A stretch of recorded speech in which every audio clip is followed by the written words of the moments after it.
My fiancé told me he needed to postpone the wedding to focus on mental clarity. I said I'd support him no matter what. Then I found a wedding registry online, under his name and another woman's. I was the practice round. She was the prize. I didn't confront him. I showed up to their wedding, dropped off a gift box with photos of us together, in our wedding attire from the engagement shoot, and a note, "He practiced this vow with me." The bride left in tears. He called me furious. I just said, "You wanted clarity." I gave her some. "My name's Erica, I'm 34, and I live in Syracuse, New York. I was engaged to a man named Marcus. We dated for almost 5 years. He wasn't my first serious relationship, but he was the first man I ever pictured myself marrying. He had this calm way of talking, like nothing ever rattled him. He was the kind of guy who made you feel safe, like things would always work out. I met him through a mutual friend at a housewarming party. We talked about music and somehow ended up on the topic of what kind of wedding we'd each want someday. He said he liked small, classy ones with string lights and outdoor dancing. I said I wanted mine to feel personal, not like some cookie-cutter hotel thing. We clicked. Just like that. 2 years in, we moved in together. We got a dog, started talking about kids someday, joked about what kind of old people we'd be. He proposed on a hiking trip, right on the edge of a cliff overlooking a lake. He knelt down with the ring and said, "I don't want to do life with anyone else but you." I said yes, of course I did. We got engagement photos taken a few weeks later. He said he wanted it to be our soft launch. He wore a charcoal gray suit, I wore a flowing off-white dress with little lace sleeves. We posed by a lake, near a little chapel, and in front of a barn-style building that looked like something out of a catalog. He held me like I was everything. We booked the venue. July wedding, just outside Rochester. Small, cozy, mostly family and friends we'd both known for years. I started dress shopping, meeting with caterers, picking table linens. I stressed about colors and seating charts, but I felt happy. I felt chosen. 3 months before the wedding, Marcus came home late one night. He looked tired, but in that serious, deep-thought kind of way. He sat me down and said he needed to talk. My stomach dropped. Then he said this, "I've been feeling off. Like I've lost myself in all of this. It's moving too fast, and I don't feel clear-headed about anything anymore. I need time. Space. I need mental clarity before I walk into a forever decision." At first, I didn't even understand what he was saying. Was he calling off the wedding? Did he mean a few days? A month? But no, he meant everything. No new date. No more planning. No more wedding, until he figured out his head. I cried that night. He held me and said he didn't want to lose me, he just wanted to be sure. He said he loved me, but he couldn't marry me if his mind wasn't right. And I believed him. I told him I'd wait. That I wanted what was best for him. That we'd figure it out. I called the venue and put everything on hold. I told my parents we were working through something. They were confused but didn't push. I didn't tell my friends the truth. I didn't want to make Marcus look bad, or sound like I'd been dumped. In the weeks that followed, he pulled away. Slowly. At first, we'd talk every other day. Then once a week. Then barely at all. When I tried to ask how he was doing, he'd give short answers. Vague. Detached. I started to wonder if he was seeing someone. But I hated how that sounded in my own head. He said he needed clarity, not another woman. Right? Then came the night everything cracked open. I was buying a wedding gift online for a coworker, just browsing registries. And I don't even know what made me do it, but I typed Marcus's name into the search. Just curious. And there it was. A wedding registry. Marcus Rayner and Sabrina Holt. My heart dropped into my stomach. It was scheduled for mid-August. Our original wedding month. I clicked the link. It was real. New items added in the past week. Kitchen tools, a mixer, bedsheets, wine glasses. There was a short message about them honeymooning in Mexico. I stared at the screen, not blinking. I clicked around, hoping it was some mistake. But then I saw it. Their engagement photo. Posted on the registry. Marcus in a navy suit. Sabrina in a long white dress. Holding hands. Laughing. I wanted to vomit. Not only had he moved on, he had replaced me, copy-pasted our life, our plans, our style. And he was marrying someone else a month after we were supposed to say our vows. He lied to me. To her. To everyone. I didn't sleep that night. I just kept flipping through our own engagement photos, side by side with theirs. He even used the same photographer. Same lake. Same goddamn pose, him lifting her hand to kiss it. I didn't tell anyone. Not yet. Instead, I got to work. I picked out 4 of our photos. The ones where we looked the most in love. The one where he's looking at me like he's seeing the rest of his life. I had them printed. High quality. Then I found a wooden keepsake box at a local store. Lined it with ivory paper. Placed the photos inside. And wrote a simple note on thick white cardstock. He practiced this vow with me. That's it. No threats. No drama. Just the truth. On the day of their wedding, I drove to the venue. It was about an hour away from Syracuse, a fancy place outside Albany. Rustic wine barrels, string lights, ballet parking. I wore a plain dress. Nothing flashy. I wasn't there to cause a scene. The woman at the gift drop-off smiled at me. Asked if I was a friend of the bride or groom. Just dropping off a gift, I said. I placed the box gently on the table, next to wrapped blenders and fancy candle holders. Then I turned around, got in my car, and drove away. I didn't wait to see what would happen. I didn't need to. Later that night, Marcus called. Furious.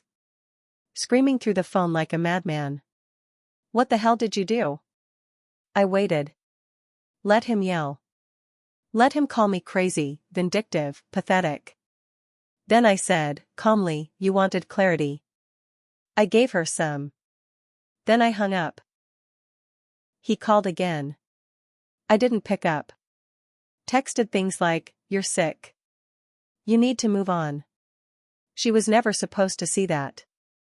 I didn't reply. A few days later, a friend of mine who still followed Sabrina on Instagram told me she took everything down. Photos, posts, captions. Gone. Someone from Marcus's side said the wedding night ended with the bride crying in her maid of honor's arms while Marcus tried to explain things. She didn't leave him right away, but they didn't go on their honeymoon. He posted a solo photo from a resort 2 weeks later. I never heard from her. But I hope, truly hope, she looked at those pictures. Looked at him.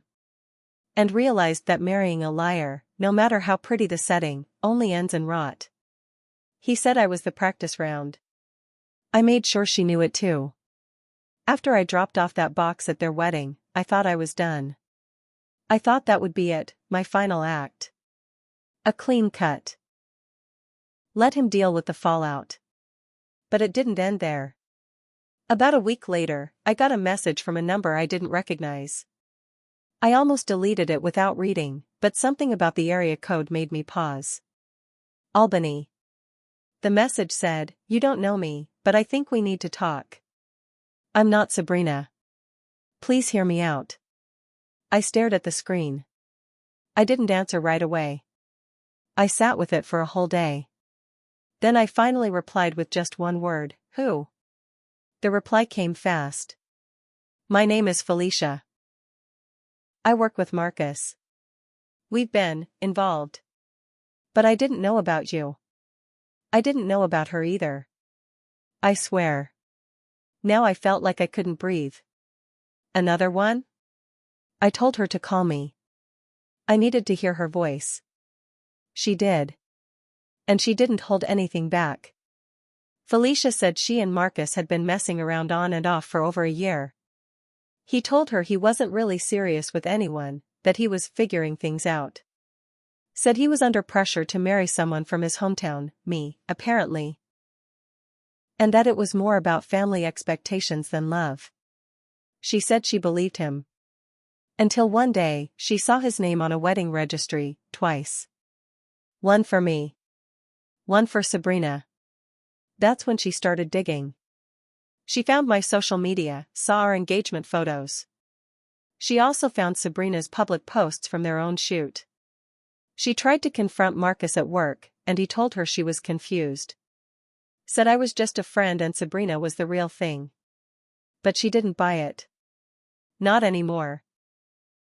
She said she couldn't live with it, not after finding out the truth. So she left him. Quit the job. But before she did, she told one more person, someone Marcus really didn't want knowing. His boss. Turns out, Marcus was doing more than juggling women. He was also pushing company funds into some shady consulting projects. Nothing huge. Just enough to raise eyebrows. Felicia didn't tell his boss everything, but she hinted. She dropped enough details that an internal audit was started. And here's where it got wild. 3 weeks after the wedding that blew up, Marcus got put on leave. Not just because of the audit, but because Sabrina's father, who was apparently a minor investor in the company, found out everything too. From her. She'd called off the marriage the day after opening that gift box. And now the pieces were falling hard and fast. Marcus sent me one more message. This time, not angry. Just pathetic. Why are you doing this? You got what you wanted. I didn't respond. I didn't need to. I hadn't done anything more after the wedding. The truth did the rest. But it wasn't over yet. A few days later, someone slid a letter under the door of my apartment. No return address. It was handwritten. 2 pages. It was from Sabrina. She didn't yell or blame me. She just thanked me. Said I saved her from making the biggest mistake of her life. Said she had no idea Marcus was even engaged before her, let alone that he used our shoot locations, poses, and ideas like a damn checklist. She told me he cried when she left. Begged. But she didn't care. She said, a man who can fake love that well should never be trusted with someone's real heart. She didn't say what she'd do next. But she ended the letter with this line, I hope you find someone who loves you for real. And I hope he never knows peace. I kept that letter. Still have it. A month after Sabrina's letter, things had gone quiet. Too quiet, honestly. I thought it was all over. Until one Saturday morning, I got a knock at my door. I opened it to find Marcus standing there. Hair messy, dark circles under his eyes, wearing a hoodie I'd bought him 2 birthdays ago. He looked like hell. I didn't say a word. I just stared at him. He gave me this tired smile, like we were old friends who had just drifted apart. Can I come in? He asked. I didn't move. Why? I need to talk to someone who actually knew me before all this. That line made my skin crawl. Before all this? Like it just happened? Like he didn't burn everything down himself? But still, something in me wanted to hear what he had to say. Not because I missed him, God, no. But because I wanted to see what a liar looked like once the walls closed in. So I let him in. He walked to the kitchen like he still lived there. I stayed standing. You know, he started, you were the only one who ever saw me for who I was. The real me. I raised an eyebrow. Which version was that, Marcus? The man who wanted clarity, or the one who needed 2 women to feel like a man? He sighed and sat down. I screwed up. I know. I didn't mean for it to go this far. I laughed. I actually laughed out loud. You accidentally proposed to 2 women? No, I didn't mean to hurt either of you. I got caught up. Sabrina was new, and exciting, and you were steady and good. I thought I could figure it out without hurting anyone. I stared at him. You thought lying was the clean option? He looked down. Quiet. Then he said something that made my jaw tighten. I never thought you'd actually do something like that. The photos. The note. That wasn't like you. I stepped closer. And you thought screwing me over was exactly like me? Silence. Then, softly, he said, you ruined me, Erica. That was it. That was the moment I knew he was beyond saving. He didn't come to apologize. He came to make me feel guilty for his consequences. I pointed to the door. You need to go. He stood up, but before he left, he said one more thing, they're not going to keep me on leave forever. I'll be back. People forget. I looked him dead in the eye and said, not everyone forgets, Marcus. Some of us frame things. He blinked, confused. What? I didn't explain. But I will explain here. Because what Marcus didn't know was that after I got that letter from Sabrina, I wasn't finished. I had kept everything. Every message, every picture, every receipt. I printed them all. Organized them into folders. Dates. Locations. Side-by-side comparisons of our engagement shoot and theirs. I created a little packet. Sent it anonymously to his company's HR department. I also knew he'd applied for a job at a firm in Boston. His dream job. He told me about it back when we were still together. Said if he got it, he'd move there and bring me once we settled. So I mailed a copy to that company too. A few weeks after he showed up at my door, I got confirmation he didn't get the Boston job. Someone from their recruitment team reached out to verify the claims from the anonymous package. I played dumb, of course. But I smiled. Hard. 2 months passed. I didn't hear from Marcus again. I thought maybe that was it. That he had finally learned to disappear. Then I got a phone call. From a blocked number. I let it go to voicemail. Later, I played it back while I was folding laundry. It was Marcus's mom. I'd only met her twice in the 5 years we were together. She always kept a polite distance, like she never fully trusted me. She once told Marcus I was a little too career-focused to be wife material. Now she was calling me. Her voice was low. Slow. She said Marcus was in the hospital. He'd tried to take pills. She didn't give a lot of details. Just that he was found by a neighbor and taken in before it was too late. She said he'd been drinking a lot. Couldn't sleep. Couldn't get work. Lost touch with most of his friends.